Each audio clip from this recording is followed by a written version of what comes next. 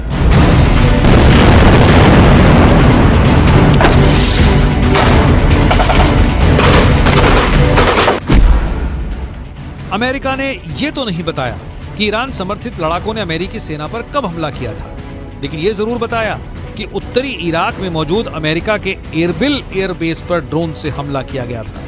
अमेरिकी रक्षा सचिव Lloyd Austin के मुताबिक इराक में अमेरिका सैनिकों पर यह हमला ईरान समर्थित कताइब हिजबुल्लाह के लड़ाकों ने किया था। इराक में ईरान समर्थित कताइब हिजबुल्लाह के लड़ाकों के इस हमले में वैसे तो कई अमेरिकी सैनिक घायल हुए, लेकिन 3 सैनिक बेहद गंभीर रूप से घायल हैं। कताइब हिजबुल्लाह ने अमेरिकी सैनिकों पर ड्रोन से हमले कैसे किए, इसकी जानकारी नहीं दी गई और न ही घायल अमेरिकी सैनिकों के नाम बताए गए। इराक में कताइब हिजबुल्लाह के हमलों से अमेरिका बौखला गया है।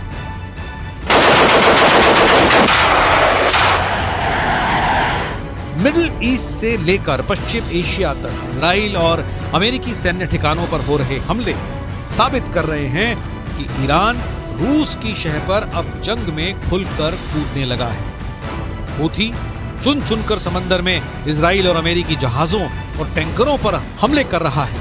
यही वजह है कि अब अमेरिका ने ईरान के कताइब हिजबुल्लाह के लड़ाकों पर ऐसा भीषण हमला किया है जिसकी वजह पश्चिम एशिया में जंग तेज होने के दावे किए जाने लगे हैं। हम आपको बताते हैं कि अमेरिका ने ईरान के कताइब हिजबुल्लाह लड़ाकों पर जोरदार एयर स्ट्राइक की है। जरा देखिए कैसे। अमेरिकी रक्षा सचिव लॉयड ऑस्टिन के मुताबिक अमेरिकी सेना ने ईरान समर्थित कताइब हिजबुल्लाह पर भीषण हवाई हमले किए हैं। कताइब हिजबुल्लाह पर अमेरिका ने ये हमले इराक और सीरिया में किए हैं। सोमवार यानी 25 दिसंबर को अमेरिकी सेना ने कताइब हिजबुल्लाह पर हमला किया था। लड़ाकू विमानों और मिसाइलों से ईरान समर्थित कताइब हिजबुल्लाह लड़ाकों के 3 ठिकानों को अमेरिकी हमले में तबाह करने का दावा किया गया है। खबर के मुताबिक अमेरिकी सैनिकों के घायल होने के बाद राष्ट्रपति जो बाइडेन ने ईरान समर्थित मिलिशिया समूहों के खिलाफ जवाबी कार्रवाई का आदेश दिया था, जिसके बाद ये हमले किए गए। अमेरिकी सैन्य बलों ने इराक में कताइब हिजबुल्लाह और कई समूहों की ओर से इस्तेमाल की जाने वाली 3 ठिकानों पर हमले किए। ये सटीक हमले इराक और सीरिया में अमेरिकी अधिकारियों के खिलाफ ईरानी प्रायोजित मिलिशिया हमलों का जवाब है। कताइब हिजबुल्लाह सरीखे समूहों ने आर्बिल एयरबेस पर हमला किया था।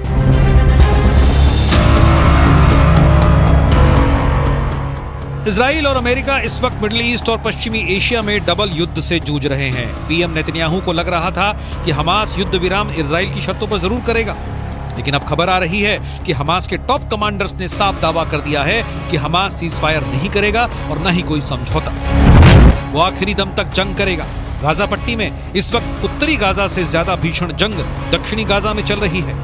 हालात ये हो गए हैं कि इजराइल और हमास की जंग थमने की एक और उम्मीद को बड़ा झटका लगा है।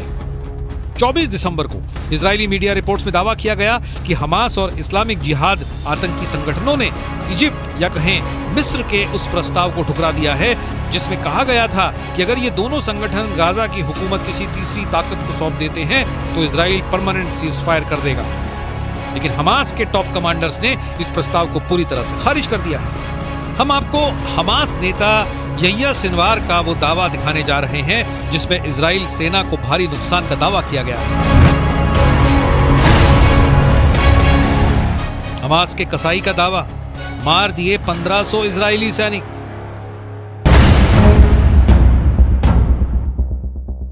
इजराइल की मीडिया रिपोर्ट के मुताबिक हमास के टॉप नेता और कमांडर यहिया सिनवार ने दावा भी किया कि हमास की सैन्य शाखा अल कसम ब्रिगेड ने 5000 से अधिक इजरायली सैनिकों को निशाना बनाया और उनमें से करीब 1500 इजरायली सैनिकों को मार डाला है। हालांकि ऐसा कोई आंकड़ा इजराइल की ओर से जारी नहीं किया गया है। हमास नेता सिनवार ने इजरायली सैन्य उपकरणों को नष्ट करने की संख्या के बारे में भी बढ़ा चढ़ाकर दावा करते हुए कहा कि हमास ने 750 इजरायली सैन्य वाहनों को तबाह कर दिया है। सिनवार ने इजराइल का जिक्र करते हुए कहा कि उसके कब्जे को मान लेने की शर्तों पर कभी समझौता नहीं होगा और न ही हमास कभी सरेंडर करेगा। दूसरी तरफ इजराइल के प्रधानमंत्री बेंजामिन नेतन्याहू ने गाजा का दौरा किया है और साफ शब्दों में कहा कि हम फिर साफ कर देना चाहते हैं कि इजरायली सेना इस जंग को तब तक बंद नहीं करेगी जब तक वो गाजा में मौजूद हर आतंकी संगठन का कब्जा खत्म नहीं कर देती। אמש שוחחתי שוב עם הנשיא ביידן. אני מעריך את עמדתה האיתנה של ארצות הברית במועצת הביטחון, עמדה שתומכת במאמץ המלחמתי שלנו. אמרתי אתמול לנשיא ביידן שאנחנו נילחם עד לניצחון המוחלט. ייקח כמה זמן שזה ייקח. हालांकि इजराइल के भीषण हमलों से गाजा लगभग तबाह हो चुका है। जरा देखिए फलस्तीनी किस हालात में पहुंच चुके हैं। इजराइल के ऑपरेशन स्वॉर्ड ऑफ आयरन के तहत इजराइल ने सबसे ज्यादा भीषण हमले उत्तरी गाजा में किए हैं। साल 2023 में गाजा पट्टी में हुए इजरायली हमलों में अब तक 1 लाख से ज्यादा इमारतें गाजा में तबाह हो चुकी हैं। उत्तरी गाजा की लगभग 11 लाख की आबादी में से 85% फलस्तीनी हमास समर्थक भाग चुके हैं। ज्यादातर फलस्तीनी उत्तरी गाजा से दक्षिणी गाजा की तरफ भागे हैं। इजराइल की IDF का दावा है कि उसने 7 अक्टूबर से अब तक 22,000 से अधिक टारगेट्स पर हमला किया है और उन्हें तबाह कर दिया है। 80 दिनों से ज्यादा की जंग में इजराइल ने हमास के हर उस ठिकाने को तबाह किया है जहां से हमास या तो हमला कर रहा था या फिर उसके लड़ाके छिपे हुए थे।